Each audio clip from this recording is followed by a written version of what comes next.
एक खातून ने 19 अगस्त को एक बाप बेटी को अपनी गाड़ी के नीचे कुचल कर मार दिया। सोशल मीडिया पे उस लड़की को जितनी हेट और जितनी सपोर्ट मिल रही है, उसकी जितनी तस्वीर और खबरें गर्दिश कर रही हैं, उनमें कितनी सदाकत है और कितना झूठ है। और तकरीबन 7-8 दिन गुजरने के बाद अब वो लड़की आजकल कहाँ है। इससे पहले हम ये देखते हैं कि ये कहानी शुरू कहाँ से हुई। कराची के कारसाज रोड के ऊपर एक खातून अपनी पराडो में जा रही थी। उसने लोगों को, बाइक्स को कोई छोटी मोटी टक्करें मारी। उनसे भागने के लिए उसने फिर अपनी गाड़ी को तेज कर लिया और इतना तेज कर लिया कि आगे बाइक के ऊपर एक बाप बेटी जा रहे थे, उनको अंधाधुन इसने कुचल दिया। अब जाहिर बात है, कुचलने के बाद इसकी गाड़ी भी रुक गई, साइड पे टकरा गई। इर्द गिर्द लोग जमा हो गए और इसको घेर लिया कि इसे भागने नहीं देंगे। और उस लड़की के चेहरे पे ये हादसा करने की नदामत, शर्मिंदगी नजर भी नहीं आ रही। वो ऐसे एटीट्यूड में खड़ी है कि क्या मुझे इन गरीबों ने घेर लिया। सबको निपटाया, पुलिस वाले गए, रंजन से हवाले करो। हाँ, इसकी पराठो है भाई। 5 बंदे मारे हैं। पीछे से आवाजें आ रही हैं कि इसने 5 बंदे मारे हैं। लोग तो 2 ही जाँ बहक हुए हैं, शायद बाकी जो हैं वो जख्मी हुए हैं। पहले इसके चेहरे पे नदामत भी नहीं थी, शर्मिंदगी भी नहीं थी, बस अफसोस था कि मैं कहाँ फंस गई, भाग क्यों नहीं गई। लेकिन जब कुछ अहलकार इसको बचाने आ गए तो इसके चेहरे पर एक गुरूर वाला एटीट्यूड आ गया। ये नताशा कोई 7 कंपनियों की डायरेक्टर है, जिसमें एक गुल अहमद भी है और इसका बंदा भी बहुत अमीर तरीन है। खैर, जब ये मामला कोर्ट में पहुंचा तो दफा 320 के तहत इसकी बेल हो गई। दफा 320 मतलब कत्ले खता, यानी गलती नाल कत्ल हो गया। लेकिन जब पता चला कि इसका तो पाकिस्तानी ड्राइविंग लाइसेंस ही नहीं है, उस लड़की का जो लाइसेंस है वो बरतानिया का है, पाकिस्तान में एप्लीकेबल नहीं है। मैं आईओ को अभी 3-4 कॉलें कर चुका हूँ, आईओ मेरी कॉल नहीं उठा रहा है। जो सजा 322 की है वही 114 की है। ये जानबूझकर 114 नहीं लगा रहे। मैं आप सबसे दरखास्त करता हूँ, एक आवाज उठाएं कि इसके अंदर 114 भी लगाया जाए ताकि जो गाड़ी का मालिक है उसको भी बराबर की सजा मिले। तब ये कत्ले खता कत्ले सबब बन गया। दफा 322 लग गई। कत्ले सबब मतलब इस कत्ल के पीछे एक सबब था कि इसे तो पाकिस्तान में गाड़ी चलाने का हक ही नहीं है। अगर इसका पाकिस्तानी लाइसेंस होता तो इसकी दफा 320 ही रहनी थी, कत्ले खता। लेकिन लाइसेंस ना होने की वजह से ये ज्यादा फंस गई। अब नताशा के वकील की जानिब से एक हरबा इस्तेमाल किया गया कि ये तो पागल है, पिछले 5 साल से इसका इलाज चल रहा है। लेकिन जब इसे जिनाह हॉस्पिटल भेजा गया तब डॉक्टर ने कहा कि ये तो ठीक है। कि जिनाह अस्पताल के शोबा नफ्सियात के सरबराह डॉक्टर चुन्नी लाल ने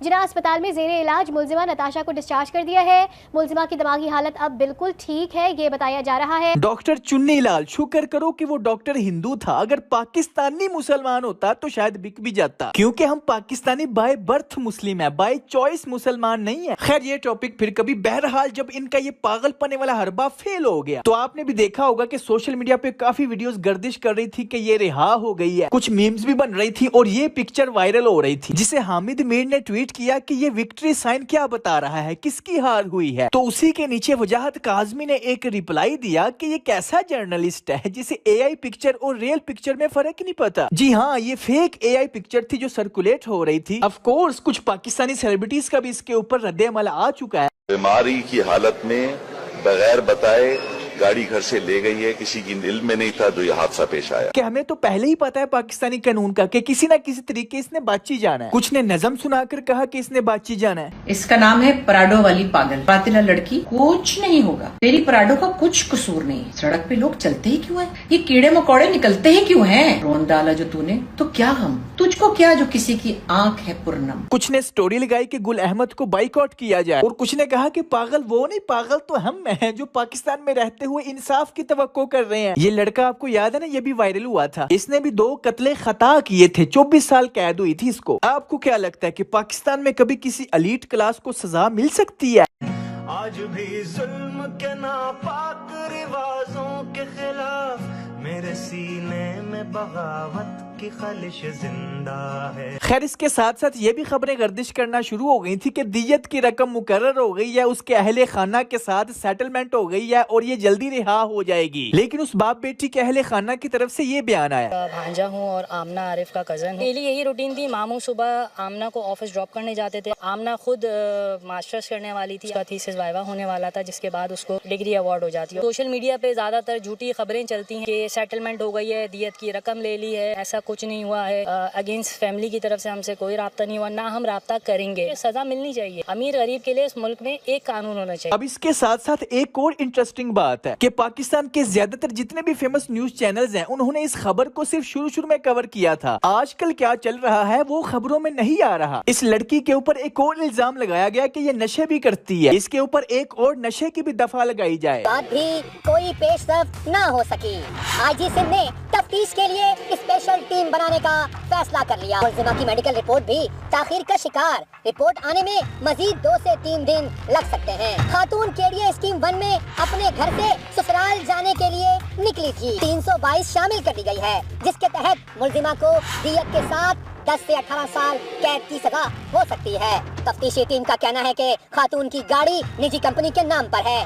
गाड़ी के मालिक को तफ्तीश में शामिल करने के लिए हिरासत में लिया जाएगा। अब इसके बाद के जितने भी प्रोसेस हैं उनको देखा जाए तो स्लो किया जा रहा है, लटकाया जा रहा है। बज़ाहिर तो यही दिखाया जा रहा है कि हम ये भी कर रहे हैं वो भी कर रहे हैं, लेकिन लटकाया जा रहा है। इसके बाद आपको तो पता ही है अमीर वर्सेस गरीब के केस में क्या होता है। गरीब के अहले खाना को फिदिया दियत वगैरह दे के सेटलमेंट करके केस वापस लेने का कहा जाता है। अगर गरीब कहे कि नहीं हमने सजा दिलवानी है तो फिर उस गरीब के ऊपर मुख्तलिफ असर और रसूख रखने वाले लोगों का प्रेशर डाला जाता है जो उसके इर्द गिर्द मोहल्ले में या शहर में रहते हैं। अगर वो फिर भी नहीं मानता तो फिर उसी गरीब के अपने वकील को खरीदने की कोशिश की जाती है, और अगर इत्तफाकन वकील भी ईमानदार निकल आए तो फिर उस गरीब को धमकाया जाता है, डराया जाता है कि अभी तो तुम्हारे साथ ये हुआ है, कुछ और भी हो सकता है, तुम्हारी फैमिली के साथ, तुम्हारे बच्चों के साथ कुछ भी हो सकता है। अब ये देख के अहले खाना के जो अपने रिश्तेदार होते हैं इर्द गिर्द वो भी उन्हें यही मशवरा देते हैं कि यार जान छुड़ाओ इनसे, ये पाकिस्तान है, यहाँ इंसाफ नहीं मिलता, वो अमीर लोग हैं, हम गरीब लोग हैं, उनसे पंगा नहीं लेना चाहिए, हम अगर अकड़ेंगे तो वो हमारा कोई और नुकसान कर देंगे। भाई ये जो चीजें मैं आपको बता रहा हूँ ये कोई मैं सोशल मीडिया के ऊपर देखकर जज्बाती होकर या फिल्में देख के नहीं आया। मैं खुद 1.5 साल इन कोर्ट कचहरियों के चक्कर में रहा हूँ। मेरा अपना पाला एलीट क्लास के साथ पढ़ चुका है, वो भी एक नहीं 2 के साथ। भाई पहले मुझे गुंडों के जरिए किडनैप करवाया, फिर पुलिस वाले गुंडों के जरिए किडनैप करवाया। जिनके ऊपर मैंने केस किया था वो नहीं, मुझे ही जेल के अंदर 7 दिन रखा। ये है पाकिस्तान। ये जो मैंने आपको चीजें बताई हैं ये तो अमीर वर्सेस गरीब की बेसिक स्टोरी है। इसके अलावा अमीर अपनी सजा से बचने के लिए क्या क्या कुछ करता है आपकी सोच है। भाई कोई साथ ही नहीं चलता, अपने ही कहते हैं कि जान छुड़ाओ। उनकी भी गलती नहीं, हमारे पाकिस्तान का माहौल ही ऐसा बना दिया गया है कि अदालत के चपड़ासी से लेके जज तक हर कोई बिकने को तैयार है। भाई उन गरीबों को, मिडिल क्लास लोगों को हर रोज 2 नफल शुक्राने की अदा करनी चाहिए जिनका अभी तक कोर्ट कचहरी के साथ पाला नहीं पड़ा। यहाँ पे आप कभी भी एलीट क्लास से बदला नहीं ले सकते, नहीं ले सकते, नहीं ले सकते। ये है मारने के बाद